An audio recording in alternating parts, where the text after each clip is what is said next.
Notre feu sacré aujourd'hui s'appelle Daniel Rossella. C'est l'un des représentants de la vie culturelle et artistique les plus symboliques de Suisse. Comment ce patron charismatique est-il parvenu à faire d'un rassemblement confidentiel de folk l'un des événements musicaux les plus influents d'Europe? Bonjour Daniel. Bonjour Viviane. Daniel, vous êtes un des représentants les plus symboliques de la vie culturelle et artistique ici en Suisse. Alors on va essayer de voir comment tout ça est arrivé. Le Paléo Festival de Nyon, c'est mythique. Enfant, vous avez rêvé de tout ça déjà? Ça serait beaucoup dire que je rêvais d'un festival. J'en ai rêvé assez vite, à partir de 15 ans peut-être. En tout cas d'organiser des concerts ou d'être dans le milieu de la musique. Quand bien même j'étais doué d'aucun talent pour la musique. C'est pour ça que j'ai fait organisateur. L'histoire de Daniel Rossella est celle d'un homme que rien ne prédestinait à faire carrière dans le milieu artistique. Deuxième fils d'une famille de 4 enfants, formé au départ dans les métiers de l'électromécanique, aujourd'hui et depuis plus de 30 ans, Daniel est pourtant le directeur d'un célèbre festival de musique. Et tu m'as même pas convoqué là, c'est que badge sticker. Alors, pour moi, Daniel, c'est d'abord un communicateur. C'est vraiment quelqu'un d'extraordinaire qui arrive, qui s'exprime très très bien, autant de personne à personne, autant au public. Et Daniel a toujours cette force de raconter des histoires ou de parler aux gens, et les gens, même si son histoire était un peu bizarre, ils le croyaient. Et il a réussi comme ça à entraîner plein de gens dans une aventure, qui est cette aventure extraordinaire qui est devenue le Festival de Paléo. Le Paléo, c'est la grande invention de Daniel Rossella. Dans les années 70, aidé de quelques amis, il organise à Nyon son premier rassemblement musical. Quelques décennies plus tard, ce qui n'était au départ qu'un simple festival de folk s'est imposé comme l'un des événements musicaux les plus importants d'Europe. Jacques, il est très pugnace. Quand il a une idée, il veut la réaliser tout de suite. Quand on parle une soirée et qu'il y a des idées qui sortent, c'est pas 2 mois après qu'il va s'atteler au projet. Le lendemain matin, il va arriver déjà avec un pré-projet, avec tous les points à discuter, comment on peut faire ça. Donc dès qu'il y a une idée, il fonce pour la réaliser. Le parcours est atypique et se confond totalement avec le succès tout aussi imprévisible du Paléo. Depuis 1976, le palmarès de Daniel Rossella et son équipe est éloquent. Plus de 2000 artistes, 2400 concerts et spectacles sur scène pour une influence lors de chaque festival de 225 000 spectateurs. Rossella, ou l'histoire d'une success story plus que jamais en marche. C'est le parcours de quelqu'un de passionné qui a mis en place cet événement avec ses amis et puis qui a consacré toute son énergie. Et puis voilà, c'est une passion qui dure et c'est génial qu'à passer 50 ans, cette flamme brille toujours. Vous étiez enfant pas très bon élève, je crois. J'étais pas un mauvais élève, j'avais des notes relativement bonnes dans les branches essentielles, mais j'étais assez indiscipliné et pas très ponctuel, pas très ordré. Et ce qui me valait quand même un certain nombre de réprimandes dans mes carnets hebdomadaires. Puis alors vous vous êtes dirigé vers des études qui n'avaient rien à voir avec la musique, puisque je crois que vous étiez dirigé vers l'électromécanique. C'est quand même assez éloigné. C'est vrai que j'habitais à Changin, qui est un hameau près de Nyon, tout près d'une ferme. Et j'étais presque dans un milieu agricole. Mon grand-père était fermier. Mais mon père travaillait la mécanique et le bois, la menuiserie. Et je trouvais intéressant de me frotter à quelque chose de concret. Mais en fait, au départ, moi, je voulais faire des études d'ingénieur. Et c'est mon père qui a dit, les ingénieurs, ils ne savent pas travailler tant qu'ils n'ont pas fait un apprentissage. Donc, je me suis inscrit pour faire un apprentissage. Alors, je crois que pour payer vos études, vous avez fait un petit peu de vie associative.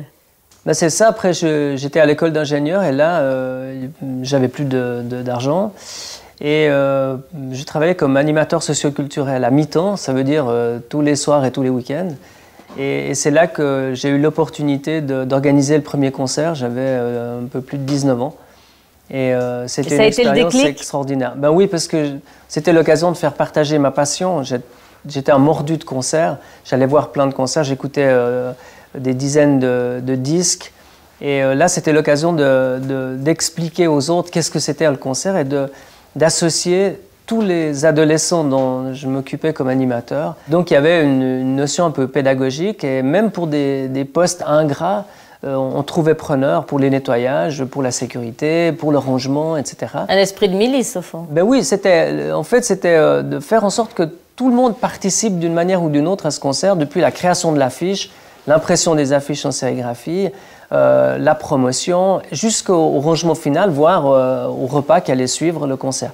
Et ça, c'était la magie du spectacle. Et j'ai vu que cette magie, elle opérait, puisque tous les ados étaient hyper contents de participer à cet événement. Alors tout ça, c'était en quelle année? C'était en 1973.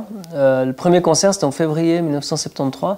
Et j'ai fait pendant un certain nombre de mois après l'organisation de ces concerts, et j'ai dû choisir après entre mes études d'ingénieur et le monde du spectacle. Et c'était un choix très difficile parce que je ne voulais pas abandonner mes études d'ingénieur. Puis en même temps, je voyais que c'était impossible de continuer dans le spectacle en faisant ça. Et en même temps, il n'y avait pas d'école d'organisateur de concerts, donc je ne pouvais pas dire bon, je change d'école. Donc c'était un risque important à prendre et j'ai été mal pendant un moment. Jusqu'au jour où il y a un prof qui m'a dit mais de toute façon, ça fait un moment qu'on se demande ce que tu fais là. Si c'est ta passion, écoute-la, et si ça ne va pas, reviens. C'était un bon prof, ça. C'est un bon prof et c'est un bon conseil, surtout. Sûrement, de suivre sa passion. Alors donc en 73, et puis ensuite... Alors après, on a organisé un certain nombre de concerts. Je me suis vite rendu compte que c'était très difficile, que j'ai accumulé quelques déficits. C'était des petits déficits, mais les uns après les autres. Donc je me suis retrouvé avec un certain nombre de dettes. Et puis après, c'était la question, est-ce que j'allais continuer ou pas dans le métier du spectacle? J'ai eu des opportunités d'être dans le métier du spectacle, mais employé, je dirais, d'une structure. Et j'ai beaucoup hésité. Et finalement, j'ai même imaginé retrouver un autre travail. Et finalement, on s'est accroché. Et ça, c'est l'amitié qui a été forte, parce que quand je doutais, les copains, eux, ils ne doutaient pas. Et on s'est encouragés, et c'est là qu'est née l'idée de manière beaucoup plus forte d'organiser un festival. Il y avait deux bonnes raisons à ça. La première, c'est que sur le plan artistique, ça nous permettait d'équilibrer des têtes d'affiche et des découvertes, parce que quand on faisait des découvertes, on mangeait toujours de l'argent, parce qu'il manquait toujours des spectateurs. Et puis les têtes d'affiche étaient quand même un peu chères et ne laissaient pas grand-chose sur le plan économique.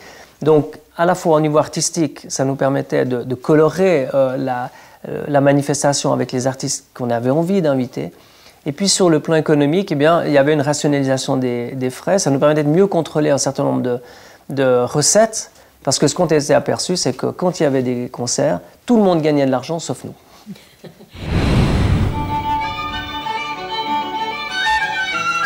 Après avoir réussi à mettre sur pied quelques concerts au Centre des Loisirs, Daniel Rossella lance donc en 1976 le First Folk Festival. L'objectif est pour le moins ambitieux, emmener un peu de l'esprit Woodstock dans la salle communale de Nyon.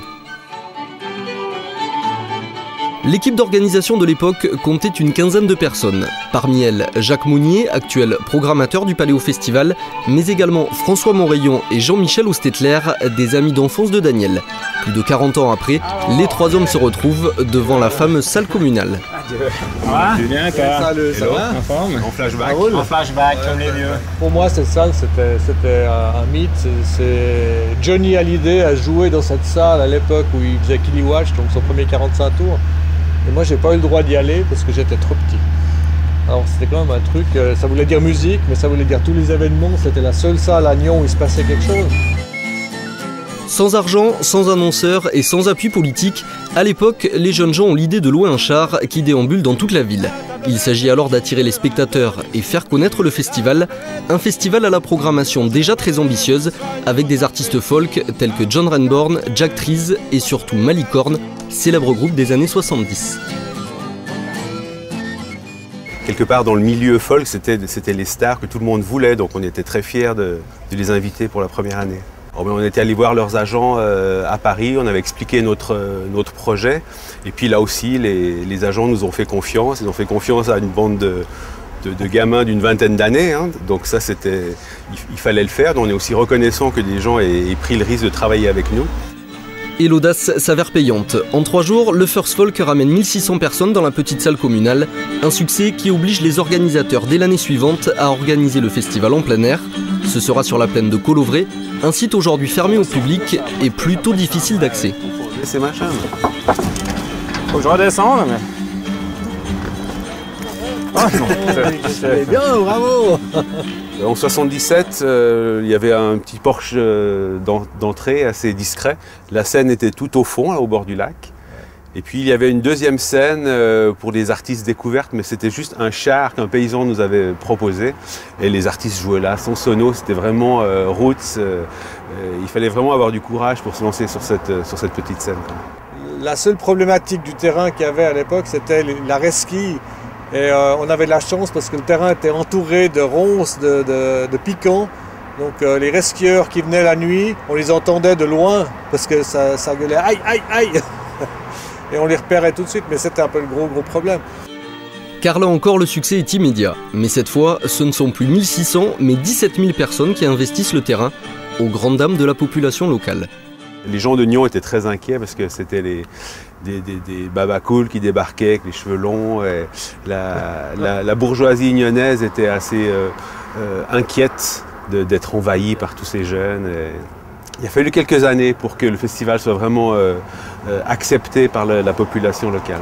Ce qui est resté, c'est quand même une très forte amitié, puisque une amitié vis-à-vis de toutes les personnes qui ont participé à ce festival, d'une part, qui sont des liens assez forts, et puis aussi une certaine une amitié, presque un amour, je dirais, pour le festival.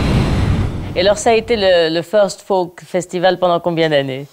Bien après, ça s'appelait le Nyon Folk Festival. Et qui s'est déroulé en plein air à Collovray en 1977. Et puis après, on a changé de nom. Dans les années 80, on a ajouté d'abord le nom de Paléo. Alors Paléo, pourquoi Paléo? Qu'est-ce que c'est Paléo? En fait, c'était le nom d'un cheval de course. Et il se trouve que Jacques et moi, on allait souvent les étés s'occuper des chevaux de course du père de Jacques. Et on gagnait un peu d'argent en s'occupant des chevaux, mais aussi en pariant. Et Paléo était le nom d'un cheval qui nous a fait gagner quelque argent. Alors c'est vrai que vous avez eu de la chance parce que vous avez fait des paris incroyables à cette époque-là. Bon, c'est vrai que se lancer dans un festival en plein air, c'était audacieux. Notre chance, c'est qu'on était les premiers. Et par conséquent, on pouvait à peu près tout inventer. C'est un défi. On se fait très peur, mais on y croyait tellement. On avait une conviction inébranlable. On avait un enthousiasme inoxydable. Ce qui fait que malgré la méfiance ou le scepticisme de tous les gens, ça ne pouvait pas avoir d'emprise sur notre détermination de faire ce festival. Alors tout ça a l'air de couler de source comme ça, mais en réalité, vous avez eu quand même pas mal de déboires, pas mal de difficultés, pas mal d'épreuves à surmonter. Racontez-moi quelques souvenirs, quelques anecdotes. C'est sûr qu'il y a des moments qui ont été difficiles. Je pense à la difficulté de trouver quelque argent pour organiser le premier festival en plein air. On avait encore quelques dettes. Et auprès de certains fournisseurs, alors il fallait aller trouver les fournisseurs, leur dire non seulement on n'allait pas leur rembourser tout de suite, mais en plus il fallait qu'ils nous fassent confiance parce qu'on allait leur commander encore plein d'autres choses qu'on paierait plus tard, quoi. Ensuite, il fallait trouver de l'argent. Il y avait 11 banques à Nyon à l'époque. J'avais fait le tour de toutes les banques. Il nous fallait 50 000 francs. Et j'ai jamais osé demander 50 000, j'ai demandé 20 000. Et finalement, il y a une seule banque qui a dit oui et qui a donné 5 000. Puis on a dû aller à 3 pour signer un cautionnement solidaire devant notaire. Et comme il y a un copain qui venait de se marier, sa femme a dû aussi venir, quoi, pour 5 000 francs. Quoi. Puis bon, il y a eu un certain nombre d'autres éléments. Il y a eu des angoisses, il y a eu des difficultés. Il y a eu une tempête sur le festival quelques heures avant l'ouverture des portes où il y avait une vision vraiment de sinistre. C'était vraiment un moment très difficile, mais la solidarité de l'équipe a été tellement forte que c'était... d'abord on a réussi et ensuite c'était très émouvant quand les spectateurs sont arrivés sur le terrain parce que tout d'un coup il faisait grand beau et c'était vraiment le calme après la tempête, la sérénité après l'angoisse. Alors pour innover, pour inventer de nouvelles choses, vous avez inventé des nouveaux chapiteaux, vous avez inventé des nouvelles scènes, ce qui permet au public de se promener d'un endroit à l'autre. Nous aimions toutes sortes de musique et il n'y avait pas de raison de se cantonner à un seul aspect. Donc progressivement on a élargi et en 1990 on a mis de la musique classique. C'est presque un rendez-vous annuel obligatoire, un concert de musique classique. Puis après, on s'est ouvert progressivement sur les musiques électroniques, sur le hip-hop, le rap, d'autres formes de musique et les musiques du monde, par exemple, étaient présentes depuis presque le début. Quels ont été les premiers succès? Qu'est-ce qui tout à coup a fait que vous y avez cru pour de bon et vous vous êtes dit ça y est, on est parti? D'abord, les sponsors ont commencé à s'intéresser vraiment à la musique. Ce qui évidemment nous a permis d'avoir une promotion plus importante et qui a fait qu'on est monté d'un cran au niveau de la fréquentation du festival, puisque très rapidement on a dû envisager de limiter le nombre de billets qu'on mettait en vente, de manière à ce qu'il n'y ait pas un nombre excessif de spectateurs sur le terrain. Et on a pu d'abord en 1994 créer pour la première fois un fonds de réserve, 19e édition, et c'est au bout de la 19e édition qu'on a pu avoir une réserve qui nous permettrait de faire face à quelques problèmes de météo notamment. La plus grande récompense, c'est la satisfaction du public. Mais c'est même une partie du salaire. Et ce qu'on aimerait, c'est qu'au moment où un spectateur il rentre sur le terrain du festival, à défaut d'être dans un monde parfait, parce que ça serait ennuyeux, en tout cas impossible, il est au moins dans un endroit où il va rêver et il va avoir vraiment beaucoup de plaisir et si possible des émotions et des rencontres et vivre quelque chose d'intense. Quand je suis dans le festival, je vais voir beaucoup de concerts, le plus souvent du côté public, mais de temps en temps je vais me glisser près de la scène et quand il y a une fusion, une communion entre ces gens, c'est extraordinaire. Et quand je vois des dizaines de milliers de visages illuminés par un bonheur, on peut appeler ça comme ça. Et ça, c'est un bout du salaire et ça donne une énergie extraordinaire pour tous les mois d'hiver. Nous, on est au service du spectacle, on est au service d'un environnement qui doit être favorable à une fête de la musique et on essaye de tout faire pour que ça fonctionne comme ça. C'est un rituel du mois de juillet quasi indémodable. Comme chaque année, à pareille époque, le Paléo Festival investit les hauteurs de Nyon pour 5 jours de fête entièrement dédiés à la musique. Une nouvelle édition où les têtes d'affiche sont encore nombreuses. La chanteuse Björk, le groupe de rock Muse ou encore le légendaire Robert Plant de Led Zeppelin. Avec une telle concentration de vedettes au mètre carré, on imagine un Daniel Rossella sollicité de toutes parts. Première surprise, c'est loin d'être le cas. Ça va? Et toi? Salut. Comment ça va? Normalement, moi j'ai fini mon travail en fait. J'ai une conférence de presse le jour avant, une conférence de presse le dernier jour, c'est ce que je devais préparer. Puis autrement, je vais voir des concerts et puis dire bonjour à des gens. Sauf s'il y a une crise. Moi, j'ai aucune mission précise, mais je suis en réserve s'il y avait une situation grave. Pas de situation grave à signaler, le directeur et fondateur de l'événement peut donc rester tranquille et profiter comme un simple festivalier. Un festivalier privilégié, parce que je peux voir tous les concerts, ou presque, et puis dans des bonnes conditions. En plus, j'ai pas besoin d'acheter mon billet, donc c'est pas mal. Le premier concert de la journée pour Daniel, ce sera sous le chapiteau dévolu aux jeunes artistes. C'est en plus un groupe suisse qui s'y produit, alors pas question de louper ça. Je vous demande de les applaudir à Lohan. Yes, ça fait super plaisir de vous voir si nombreux.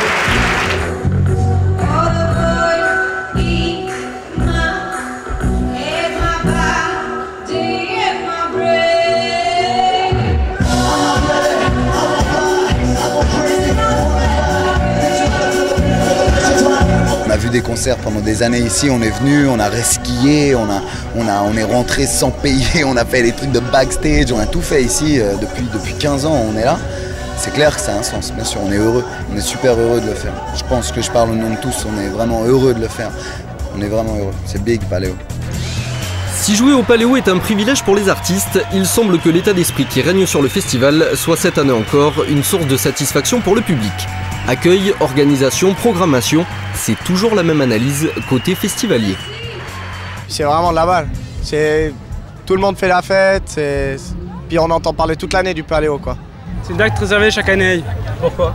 C'est extraordinaire, faut venir. Il y a plein de gens qui viennent de partout et il y a une ambiance, il y a une atmosphère. Puis ça est vraiment grand, donc on se sent pas compressé et tout, donc ouais, non, c'est vraiment bien. Tout le monde est là. Ceux qui étaient là il y a 30 ans, ils sont venus après avec leurs enfants, ils continuent à venir peut-être même avec leurs petits-enfants. Et tout le monde se retrouve, ça traverse les générations. Désormais très loin des 1800 spectateurs de la première édition, le Paléo est passé aujourd'hui à près de 3800 collaborateurs bénévoles et a franchi cette année la barre des 4 millions de visiteurs. Une belle réussite dont a été témoin François-Xavier Paco, ami de Daniel Rossella et speaker de la grande scène 18 ans durant. Il est aujourd'hui la mémoire vivante du musée Paléo. Vous voulez voir à quoi ressemblait Rossella à l'époque? Ben voilà, il est là le garçon. Hein? Ça y est, ça c'est Rossella dans les premières années, quoi. À l'époque où on mettait tous des t-shirts Gaston Lagaffe, ça vous situe le niveau. Il fut un temps où il savait tout. Il savait pourquoi on avait mis un clou à cet endroit-là, pour quelle raison il y avait ce clou. Et puis moi maintenant, je pense qu'il ne sait plus du tout à quoi sert le clou là, parce qu'il n'y a plus besoin de savoir à quoi sert le clou là. Hein. C'était ça le changement de Rossella entre 76 et aujourd'hui, c'est qu'il a monté une structure à laquelle il a pu déléguer passablement de choses. Alors il pourrait se la raconter, puis je ne la raconte pas. C'est vrai, il est très très discret. Il fait confiance, voilà. Mais je suis convaincu que quelque part il contrôle quand même, mais tant que ça marche, pas de raison de s'en mêler. Et si le festival fonctionne, c'est aussi peut-être parce que Daniel Rossella et son équipe savent se renouveler lors de chaque édition. Celle de 2007 n'échappera d'ailleurs pas à la règle, avec le pari audacieux d'introduire un certain humoriste au milieu de toute cette musique. Paléo, c'est l'histoire d'un festival où un gars est venu un jour, m'a dit « Allez, viens faire rigoler 35 000 personnes ». Mais vous vous rendez pas compte, vous? Moi, je suis tout seul, vous êtes 35 000. 35 000 personnes, ça fait au moins 70 000 yeux, ça fait des millions de cheveux. Et ça fait de l'amour!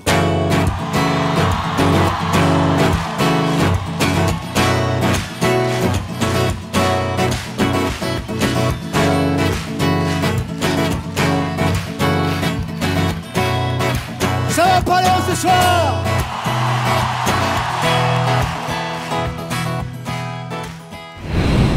Alors Daniel, aujourd'hui, il y a des vraies valeurs dans ce festival. Parlez-moi de toutes ces valeurs profondes que vous mettez en... J'allais dire que vous défendez. La première, c'est le respect, qui est une valeur. Parfois, c'est un mot qui a été considéré un peu comme désuet au cours des années précédentes. Non, pour nous, il a toujours gardé sa valeur. C'est le respect des spectateurs, c'est le respect des collaborateurs, c'est le respect des artistes, c'est le respect de l'environnement. Et ça, ce sont des valeurs très importante. Et puis, il y a la tolérance et l'ouverture d'esprit. Pour nous, ça fait partie, c'est inhérent. Au festival, le but, c'est d'élargir l'horizon musical des gens, mais aussi élargir leur horizon tout court, de leur faire voir la culture des autres, de leur faire voir l'autre, et de favoriser des rencontres et de faire en sorte qu'il y ait un esprit de tolérance et de découverte. La dernière grosse émotion, c'était quoi? C'est presque toujours lié à un concert ou un spectacle. Cette année, c'était Gad Elmaleh. Quand il est arrivé sur scène, il s'est passé quelque chose d'assez incroyable. Lui, il pensait que ça irait finalement assez bien. Il avait peur avant, mais finalement, en arrivant sur scène, il s'est dit « ça va aller ». Et tout d'un coup, il s'est passé quelque chose et on a senti qu'il y avait 40 000 personnes devant. Il n'y avait plus personne nulle part ailleurs sur le terrain. Et tout d'un coup, à ce moment, moi, j'ai ressenti ce qui lui arrivait, quoi. Presque une sorte de vertige. En voyant cette foule et en voyant l'éclairage sur toutes ces têtes et tous ces gens qui lui faisaient un accueil complice et qui lui disaient « N'aie pas peur, t'es tout seul, mais on est tous avec toi ». Et j'ai vécu un véritable instant de bonheur. Vous en avez presque la larme à l'œil quand vous parlez de ça, Daniel. Bah oui, parce que c'était un moment très fort et quand il y a autant de gens qui vivent ça en même temps, et ça c'est la magie du spectacle, c'est la magie de l'événement. Moi, j'aime l'événement et j'aime le spectacle. Alors, quel regard portez-vous sur tout ce parcours? Des fois, j'ai de la peine à y croire. Je regarde le festival, quand je vois ça, quand je vois tout ce monde, quand je vois toute l'organisation, je me dis, mais c'est nous, ça? Des fois, j'ai un doute. Je me demande si c'est vraiment nous, quoi. Mais c'est vrai qu'on peut avoir un tout petit brin de fierté. Ah oui. Alors, le prochain rendez-vous, le prochain Paléo, quand est-ce que c'est? Du 22 au 27 juillet prochain, on y travaille activement, ça occupe mes pensées, je dirais pas jour et nuit, mais il y a tellement d'envie, tellement de choses à faire, avec à la fois des constantes qu'on connaît, et puis tout ce qui va changer. Et je prends souvent l'exemple d'une vigne et d'une vinification. C'est la même vigne, mais c'est jamais la même vendange et ça sera par conséquent jamais la même vinification. Alors souhaitons que cette vendange soit magnifique comme toutes les autres. Et puis merci pour ce beau moment passé avec vous. On aurait voulu passer encore beaucoup plus de temps à vous écouter, parce que c'est passionnant, c'est une aventure d'homme aussi réussie. Bravo Daniel. Merci beaucoup. Merci. Merci à vous.